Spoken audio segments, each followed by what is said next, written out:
আগের ছোট ওমরে ফারুক বললেন, এবার আমর ইবনুল আসের টাক মাথার মধ্যে একটা মার মার। কেন ছেলেকে শিক্ষা দিতে পারে নাই?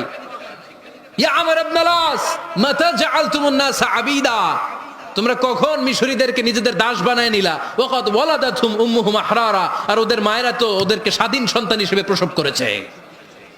মানুষদের উপর ক্ষমতাগিরি করার জন্য গভর্নর পাঠাই নাই। খবরদার, জনগণ তাদেরকে দেখভাল করার জন্য তোমাদেরকে পাঠানো হয়েছে, তাদের উপর কোনো অত্যাচার করার জন্য নয়। চিল্লায় বলেন ঠিক কিনা? এরকম নেতা কয়টা লাগবে? কয়টা? ওই নেতার নাম কি? ওমর। হ্যাঁ, হুয়া ইয়াতি ওমর। 22 জায়গায় বিশ্বনবী কয় একটা, ওমরে ফারুক বলে আর একটা। আল্লাহ বলে, বিশ্বনবী আপনার পক্ষে আমি আয়াত নাজিল করতে পারলাম না, আমি ওমরের পক্ষে নাজিল করে দিলাম। বিশ্বনবী বলতেন, ইন্নালি কুল্লি উম্মাতিন মুহাদ্দাস,